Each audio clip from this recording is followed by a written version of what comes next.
Cap का use, blank recap, blank recap का use करें थ्योरी रिवीजन के लिए, थ्योरी रिवीजन के लिए आप ब्लैंक रीकैप का यूज करें। कभी भी आपने पूरा चैप्टर पढ़ लिया, थ्योरेटिकली रिवाइज कर लिया अच्छे से, आपको लग रहा है कि आपको सारे फॉर्मूला पता है, तो ब्लैंक रीकैप का यूज करें। किसके लिए? थ्योरी रिवीजन के लिए। जो ब्लैंक क्वेश्चन पीपीटी है, ब्लैंक क्वेश्चन पीपीटी, उसको कैसे यूज करना है? उसका यूज करने के लिए ब्लैंक क्वेश्चन पीपीटी का यूज कैसे करेंगे? ब्लैंक क्वेश्चन पीपीटी का यूज आप ब्लैंक पीपीटी खोल लें, ठीक है, और एक रफ कॉपी साथ में रखें। पहले लेक्चर का पहला सवाल देखा, माइंड में सोचो, सारा पेन नहीं चलाना है, बस तुम्हें तरीका समझ में आना चाहिए, ये ऐसे हो जाएगा, है ना, ये ऐसे हो जाएगा। फिर अगला सवाल, ये ऐसे हो जाएगा। तीसरा सवाल, ऐसे हो जाएगा लेकिन पता नहीं क्या होगा, तो एक बार पेन चला लो थोड़ा सा। चौथा, ये हो जाएगा। दिमाग में तुम्हारे उसका तरीका कैसे होगा, एक अप्रोच बन जानी चाहिए देखते ही कि ये ऐसे ऐसे ऐसे करके ऐसे आ जाएगा आंसर, ठीक है। जहां तुम्हें लगे कि यार यहां ये सवाल थोड़ा सा पता नहीं, इसकी मुझे अप्रोच समझ में नहीं आ रही, या फिर मैं सोच रहा हूं पता नहीं ऐसे होगा नहीं होगा, तो एक बार पेन चला लो, करके देखो। तो इस तरह से you can blank question PPT का use for question revision, for question revision. और कैसे करना है? हर क्वेश्चन करके नहीं देखना है, कभी बैठ जाओ हर क्वेश्चन लेके फिर लिखता फिरेगा 7 लेक्चर में 9 घंटे लग गए, थैंक्स टू आशीष सर। नहीं भाई, तू हर क्वेश्चन को करके देखने की जरूरत नहीं है। उसमें जो तेरे को क्वेश्चन उसमें दिख रहा है, अगर तुझे उसकी अप्रोच समझ में आ रही है, ऐसे ऐसे बन जाएगा, ठीक है, आगे बढ़ो, ठीक है भाई। Blank question PPT. फिर एक सॉल्व क्वेश्चन पीपीटी भी मिली होगी आपको, सॉल्व क्वेश्चन पीपीटी, ये अभी मैंने उसके लिए अपलोड किया है। किसके लिए?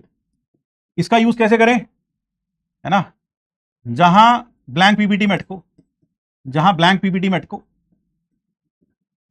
पीपीटी में समझ ना आए, समझ ना आए, वहां आप इसका यूज करें। कि मान लो क्वेश्चन था, यार ऐसा लग रहा है ये तो सॉल्व करा हुआ था यार, ये तो नहीं आ रहा, तो भाई सॉल्व पीपीटी का यूज कर लो, ठीक है भाई। तो सबको ईद मुबारक बहुत बहुत। और ये सब कहां मिलेगा? ये सब आपको स्टडी रिसोर्सेज में मिलेगा। ये सब कहां मिलेगा? स्टडी रिसोर्सेज में मिलेगा। फिर एक मन में बात रहती है कि सर जो आप पढ़ा रहे हो क्या इतना इनफ है जेई मेंस, है ना, उसके लिए? तो भाई हाँ, जेई मेंस और एडवांस दोनों के लिए जितना पढ़ा रहे हैं वो more than important, more than sufficient है, आप उसे अच्छे से करो। और सबसे इंपॉर्टेंट क्लास इलस्ट्रेशन, उसके बाद केटी के टीएच, फिर उसके बाद बीपीपी एंड मॉड्यूल, ये तीनों करो। जो आपने देखा ना त्रिशूल बना हुआ है, 3 चीजें, है ना, तो 3 चीजों का अगर ये त्रिशूल अपनाओ आईआईटी जाओ, त्रिशूल अपनाओ आईआईटी जाओ। 3 चीजें, क्लास इलस्ट्रेशन, डीपीपी मॉड्यूल, है ना, और केटी के टीएच, ये 3 चीजों का इस्तेमाल करो, आईआईटी जाओ। मॉड्यूल करने का समय नहीं मिलता, उसके लिए भी मैंने आपको इंपॉर्टेंट क्वेश्चंस आपको दे दिए हैं। स्टडी रिसोर्सेज कहां है? जब आप जाकर ऐप पर क्लिक करते हो तो आपको वहां ऊपर लेक्चर्स, स्टडी मटेरियल या स्टडी रिसोर्सेज वो सब मिलता है, वहां पर जाकर देखें, मिल जाएगा आपको, ठीक है भाई। तो मॉड्यूल में वो यूज करें। डीपीपी का यूज कैसे करें? डीपीपी को टाइम बाउंड मैनर में करें। डीपीपी को हमेशा टाइम बाउंड मैनर में ट्राई करें, कोशिश करें टाइम बाउंड मैनर में, टाइम बाउंड प्रैक्टिस के लिए यूज करें।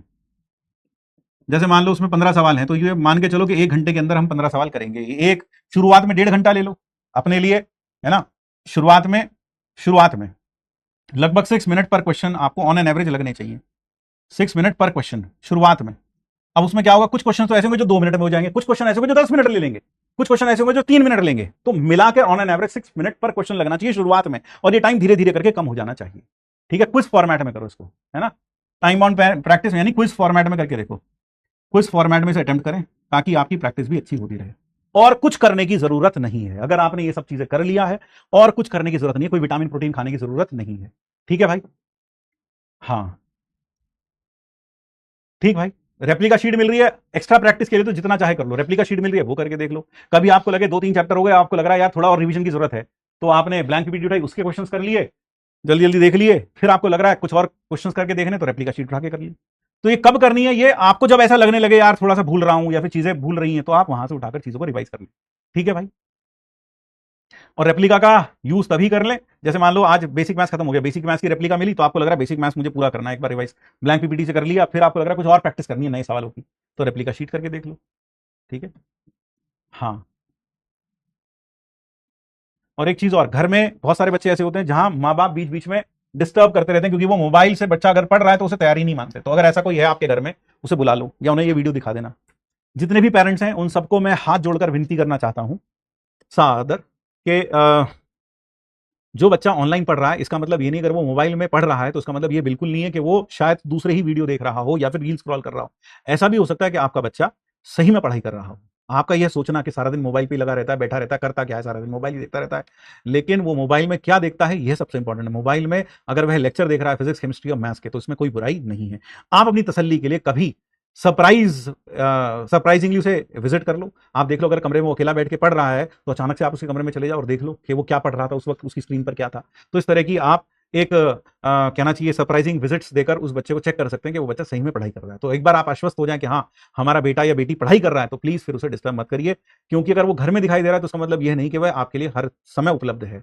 ठीक है ना, कि बीच में ये ले आ, वो कर दे, ये कर दे। पढ़ाई एक तपस्या है ना, पढ़ाई एक साधना है, पढ़ाई एक पूजा है, तो उसे करने दीजिए, क्योंकि यह उसके फॉर्मेटिव एज है। अगर उसने अभी मेहनत नहीं की तो शायद जिंदगी भर वह ना तो आप अपने और ना ही आपके सपने साकार कर पाएगा। तो इसलिए उसमें उसका सहयोग कीजिए। एक बार जब आपको लग जाए कि हाँ हमारा बेटा, हर माँ बाप को पता है, मैं भी माँ बाप, मैं भी एक है ना पिता हूं, आप भी एक माँ बाप हैं, आपको पता है, हमें पता होता है हमारा बच्चा कैसा है, हमें पता होता है ना। अगर आपको अपने बच्चे पर विश्वास है तो उस पर विश्वास रखिए और पूरा कोशिश करिए कि उसका सहयोग करें। उसे बार बार ये कहकर उसका मन छोटा ना करें कि तेरा ये नहीं हुआ, तेरा वो नहीं हुआ, है ना, तू तो ये रह गया, ये मत करें। उसका उत्साह बढ़ाएं, उसका साहस बढ़ाएं। बस इतना ही कहना चाहूंगा। जय Shri Krishna, Radhe Radhe. Thank you everyone and sorry कि अगर मैंने आपका थोड़ा ज़्यादा समय ले लिया बच्चों, लेकिन यह कहना भी ज़रूरी था। तो अगर आप चाहें अपने मम्मी पापा को ये वीडियो दिखा सकते हैं,